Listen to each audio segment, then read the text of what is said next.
Well, hello everybody, and thanks for watching. Today's topic, my latest music haul that I made this past weekend going out to Lovell's in Whittier. Um, I did head out to Puba's though.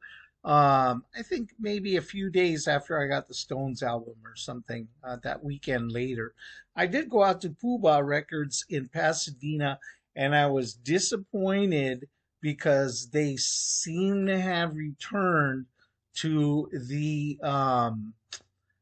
overpriced used vinyl pricing that they were running during when inflation kicked in. And I guess they decided, of course, everybody else who was a businessman was raising their prices and they got to eat. So they raised their prices as well to what I thought was a little unreasonable. Used vinyl became $20 when I could buy a brand new repress for 25 bucks. Weigh the difference. And so then, they seem to have come back to their senses for a little while. Prices came down. They came down, I think, about, usual 15, 10, 5, which was a little more reasonable for used vinyl with beat up jackets and missing sleeves and so on. They weren't all mint condition. And but they went back to that high pricing, and so that was kind of a drag. Well, so this time I didn't go to Puba. And I wanted to see what the situation was at the Val's Records out in Whittier. So let me say though, first of all, hey, I haven't kissed off on Puba. They've been my record shop since the 80s. They're continuing to be my record shop. There aren't that many places that still have reasonably priced used vinyl. I've been to other shops that they're really crazy with their prices, and I just won't return.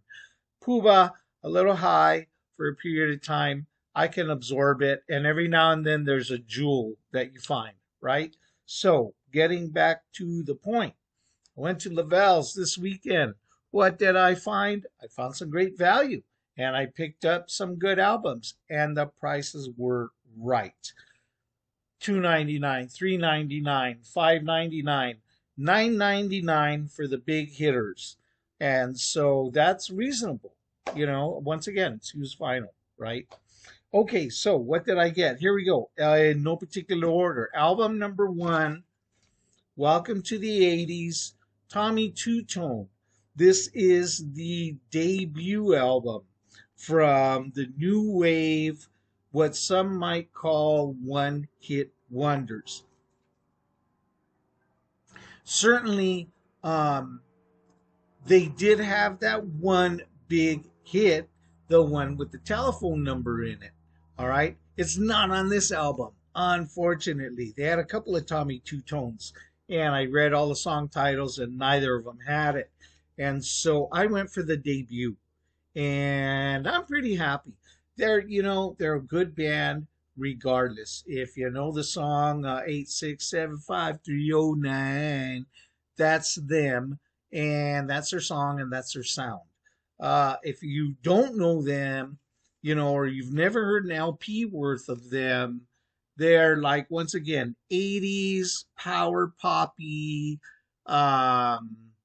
post punk kind of, think of the Plimsolls, or think of Greg Kinn Band from up in San Francisco. Think of Code Blue, or any other hundreds of new wave bands that had this sound. They do it well. And so I'm not disappointed. It's just when I'm in the mood for like some, 80s power pop stuff, this will fit the bill. All right, Tommy Two Tone, first album. Second album, I went into the archives deep dive for Steely Dan. Katie Lied. Now, Steely Dan, this album has a connection to, actually, the next album that I'm going to bring up. So let's show it to you right here. Our trivia question of the video. What is the connection between Steely Dan, Katie Lied, and this Taking It to the Streets Doobie Brothers album? What is that connection? Let it gel while we talk about This album is so good. Really great. I love it. I've heard of it, and I knew it was kind of considered a classic, and but I never really had it in my collection. Grabbed it as soon as I saw it. This was a great price. I think this was maybe $3.99. And what about this album? This is the first Steely Dan album where Fagan and who's the other guy? Of course, his name escapes me. But the two main guys of Steely Dan, they decided to just jettison the whole band idea and just hire studio musicians to play top notch what they asked them to play, and they'll do all the other hard work. And it worked out very well. This is the first album that they did it, and it's the sounds are great, the production is great, the vintage vinyl sound is great. This had like a re-release later. I forget when, but they re-released it like a remix, I think, and CDs and whatnot. But man, the sound is here. You got to have the original pressed vinyl. A first generation pressed vinyl sounds different, sounds better. Let me tell you, I was listening to this last night on the stereo, and it just the sound stage was fantastic. You know how they talk about you can close your eyes and you can hear where every musician is, and you think you're in the studio with them. I don't really experience that a lot of times with albums. Uh, this one, yes, that is happening here. Clear, clean, crisp sound, all of the instruments really coming through and holding their place. And the professional session musicians. Oh, yeah, I'll give you an example. Who's on here? They're all stars. Who's on here? Rick Derringer's in here playing guitar. So he's in here. And what's the connection for this album? So I'm very happy. I'm great. My Steely Dan discography slowly growing. Katie lied. Glad to add this one. What's the connection? Katie lied. The connection is in the voice that you would hear in a transfer of that voice on that album to that voice becoming prominent on this album. Who is it? Michael McDonald. Now, I'm a big Doobie Brothers fan. At the time when Michael McDonald came on to the Doobie Brothers and they were becoming super popular and just everywhere on the radio, and I bought their cassettes. I was playing their cassettes in my car. They became really super successful. But it was like a different kind of rock than the pre-Michael McDonald Doobie Brothers. There's kind of like two camps. And I actually really placed myself in that pre-Michael McDonald camp. I don't love the yacht rock that they became after he became the staple. But this is the first album that we get him. And so it's a nice balance because his vibe, his voice, I'm not saying it's a bad voice, it just gets a little soft over and over for me. But his voice and his vibe are not like dominating this album like they tended to dominate later Doobie Brother releases. Here, we've still got a very nice mix of that bluesy rock, down south kind of vibe mixed in with what Michael McDonald was bringing to them. How did he get to be here? The lead singer and main songwriter for the Doobie Brothers was actually suffering from burnout. And he left the band for a while, just kind of left the band in when they were going to start recording. And he just kind of walked away, said, I need a break. And so what, they had a guitar player. His nickname is Skunk, and I forget his last name. But he came over from Steely Dan. And when the Doobies were saying, well, what do we do now? Skunk recommended Michael McDonald, who had been singing on Steely Dan albums, and told him, hey, bring this guy over, man. He's got a great voice. He's got a stack of songs that Steely Dan wasn't playing of his work, and I think you'll like it. So they took a chance on him, brought him over, asked him, go ahead, play one of your songs for us. What song did he play for them? Taking It to the Streets. Bang. Automatic Doobie Brother. And the rest is history, as they say. So I'm really very glad to have got this album because transitional phase in the band's discography. And so very happy about that. Great album. I think I got, well, there's the price.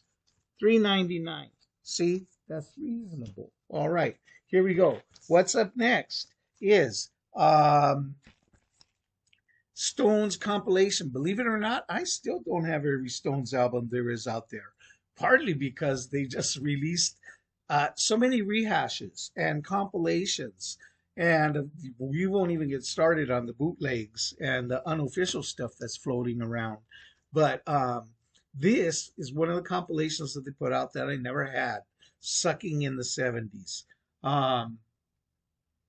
What I love about this album, there's a little bit of a love and hate because there's some cuts on here that I already have from other albums. Let's back up 2 seconds and mention that they're talking about their decade, the decade of the 70s for the Stones and what it was.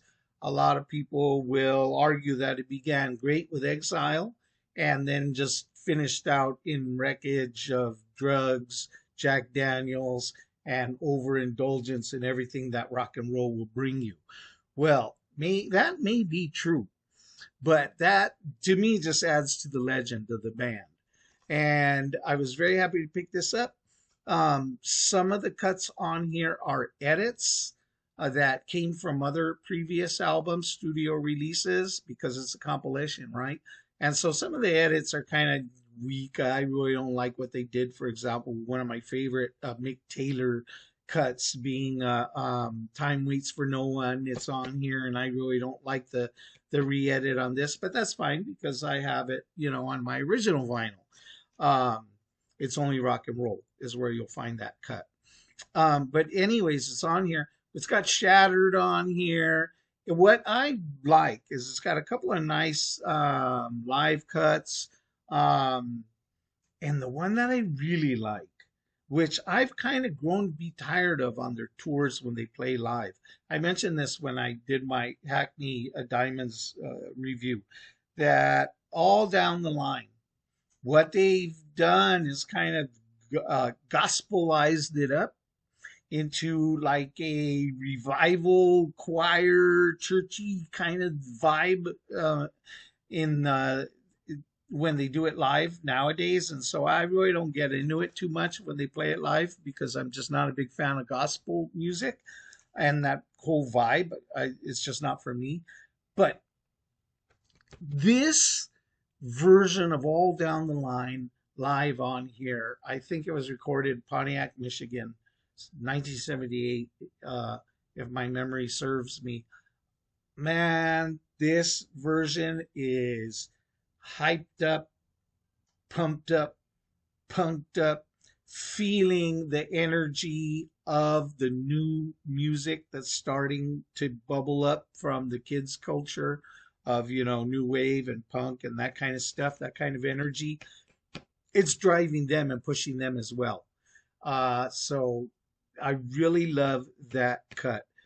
This was one of when I said the heavy hitters, this was $9.99. This would have been $20-25 like that at Puba.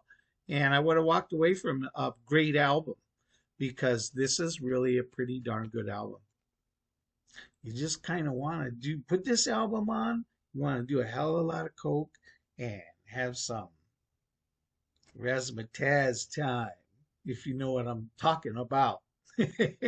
And so, sucking in the 70s, very happy to have got this album. This is a great little compilation. And finally, the other heavy hitter, believe it or not, my first Led Zeppelin album in my collection. I got a lot of albums, I got a lot of CDs, not a single dedicated to Led Zeppelin. Why? Uh, I don't like that dude that sings for them, Robert Plant. I've said it before. To me, Zepp, fantastic rock and roll band that was ruined by a guy that all he does is screech and scream like a cat that they ran over his tail. So I'm not a big fan in that way. So I never bought any of their vinyl. There was always something else caught my eye to spend my money on. But I've got to have some Zip, right? From my boy David, at least, so that he can hear some vinyl and see some Zeppelin vinyl in my collection. And so I grabbed this one. I'll probably grab some more, but this is my first. And ironically, it's Led Zeppelin's last studio album. It's their final studio album. And kind of talking about what I was saying about the Stones putting out Sucking in the 70s, and where their music was vibing from the new music that was coming up in the youth culture at the time. That is what was happening also with Zeppelin, who were delivering on a new album, but were having some trouble with the guys in studio. Jimmy Page was drugged out, and the drummer Bonham, he was being druggy, and they were being unreliable. And so what happened was John Paul Jones writes most of the songs on here. And what happens there also is partly because he's done most of the writing on this album, and because Jimmy Page is just kind of, missing in action for a bit. Keyboards start to play a bigger feature in the music here, and they kind of back off of the heavy guitar drive of the earlier Zeppelin releases. And so it's not bad, but you know what? Really, it's pretty good. I recognize all the songs. You put it on, you'd recognize all the songs. So it's good to listen through, and I know all these cuts. One thing that I didn't know was All of Your Love.